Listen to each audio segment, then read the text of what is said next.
ඉතින් guys අද මම මෙන්න මේ වීඩියෝ එකෙන් ඔයාලට කතා කරන්න බලාපොරොත්තු වෙන්නේ ඔයාලා ගෙදර නිතරම පාවිච්චි කරන රයිස් කුකර් එකේ එහෙම නැත්නම් ඔයාලා ඇඳුම් අයන් කරගෙන ගන්න අයන් එකේ සහ ඒ ආශ්‍රිතව තියෙන ගොඩාක් රත් වෙන උපකරණවල තාපය එළියට එන්නේ කොහොමද කියලා ඒ කියන්නේ සරලව කිව්වොත් මෙන්න මේ ඩිවයිස් එකකට එහෙම නැත්නම් හිතන්න රයිස් කුකර් එකකට කියලා රයිස් කුකර් එකකට විදුලිය දුන්නාම කොහොමද ඒකෙන් තාපය ඒ කියන්නේ විදුලිය දුන්නාම ඒක තාපය වලටපත් වෙලා කොහොමද මෙන්න මේ තාපය අපිට ප්‍රයෝජනවත් වෙන විදිහට එළියට එන්නේ කියලා තමයි අද මම මෙන්න මේ වීඩියෝ එකෙන් කතා කරන්නේ. ඉතින් මෙන්න මේ වීඩියෝ එකට වැදගත් වෙයි සාමාන්‍යයෙන් NVQ level 4 වගේ කරන ඒ ශිෂ්‍ය ඒ කට්ටියට මේ ගොඩක් වැදගත් වෙනවා සහ මේ වීඩියෝ එක බලන සාමාන්‍ය ඔයාලටත් මේක ගොඩක් වැදගත් වෙයි.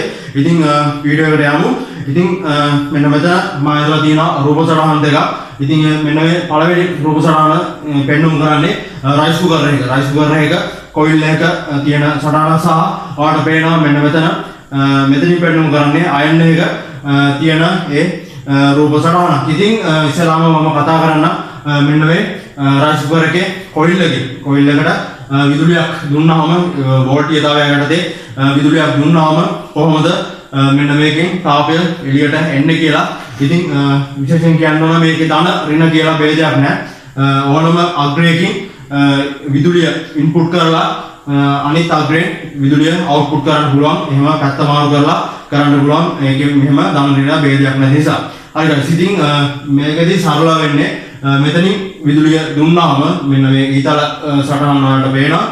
මෙතනින් විදුලිය දුන්නාම මේක මේ විදිහට ගිහිල්ලා මෙන්න මේ වටේම ගිහිල්ලා මෙන්න මේ හරියෙන් එන්නේ දෙන විදුලි ධාරාව ඉවත් වෙලා යනවා. ඉතින් මෙන්න මේ විදිහට රවුමක් වගේ මේකේ මාර්ගය යනවා. ඉතින් මේකෙන් විදුලිය එන්නේ ඔයා දැකලා ඇති මෙන්න මේ කොයිල් එකේ සාමාන්‍ය ලොකු කම්බියක් තමයි තියෙන්නේ. ඒ කියන්නේ හීනි කම්බියක් නෙවෙයි ටිකක් ලොකුවට මෙන්න මේ කම්බිය හදලා තියෙනවා. ඉතින් මේකේදී ලොකු වෙන්න ඒ කියන්නේ ටික ප්‍රමාණය වැඩි වෙන්න තව එක හේතුවක් තියෙනවා. මේක පරිවර්ණය කරලා තියෙන්නේ. ඒ කියන්නේ මේකෙන් එන කරන්ට් එක අවුට් එකට පිටතට එන්නේ නැති වෙන්න මේක මෙන්න මේ කොයිල් එක වටේට කවර් කරලා තියෙන්නේ. ඉතින් මෙන්න මේකේ මොනවා හරි මේ කවර් එකේ මොනවා හරි බලුද්දක් වුණා සමහර විට ඔයාගේ ස්විච් බෝඩ් එක හොඳයි නම් ඒක බ්‍රේක් වෙන්න පුළුවන්. එහෙමත් නැත්නම් විදුලි සරවැදින වලවත් ලක් වෙන්න පුළුවන්. ඉතින් ඒක ගැනත් මතක තියාගන්න.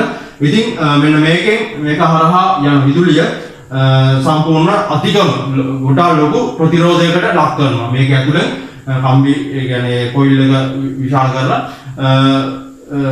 ලොකු ප්‍රතිරෝධයකට ලක් කරනවා. ඊට අමතරව මේක හදලා තියෙන ද්‍රව්‍ය සාමාන්‍යයෙන් නීක්‍රෝම් වගේ ලෝහ වලින් තමයි මෙන්න මේ කොයිල් සාමාන්‍යයෙන් හදන්නේ. ඉතින් මෙන්න මේ නීක්‍රෝම් ලෝහයෙන් විදුලිය ගමන් කරද්දී අධික ප්‍රතිරෝධයක් මෙන්න මේ කම්බිය තුල නීක්‍රෝම් කම්බි තුල හට ගන්නවා. එන්නේ ප්‍රතිරෝධය නිසා, ඒ කියන ප්‍රතිරෝධය නිසා ඒක තාපය වලට පත් වෙලා මෙන්න මේ කොයිල් එකෙන් හීට් එක අපිට හම්බ වෙනවා. ඉතින් තව දෙයක් කිව්වොත් මෙන්න මේකෙන් මේ විදිහට විදුලිය ගමන් කරද්දී සාමාන්‍යයෙන් මේකේ කිසිම ෂෝට් එකක් තියෙන්න බෑ. මම අර ඉස්සෙල්ලා කිව්වා වගේ මේක සම්පූර්ණ කවර් කරලා එහෙම නැත්නම් පරිවර්ණය කරලා තියෙන්නේ විද්‍යුත් පරිවාරක වලින් පරිවාරක ද්‍රව්‍යකින් මේ කවර් කරලා තියෙන්නේ. ඒක තාපයටත් ගොඩක් ඔරොත්තු දෙනවා. ඉතින් සාමාන්‍යයෙන් මේකට තියෙනවා එක සමීකරණයක්. මෙන්න මේක එන තාප ප්‍රමාණය තප්පරයකදී කොච්චර තාප ප්‍රමාණයක් එළියට එනවද කියලා වань සමීකරණයක් තියෙනවා.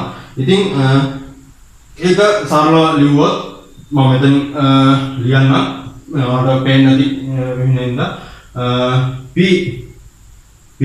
සමානයි I වර්ග R. මෙන්න මේක තමයි සමීකරණය. ඔයාලට පේනවා P සමානයි I වර්ග R.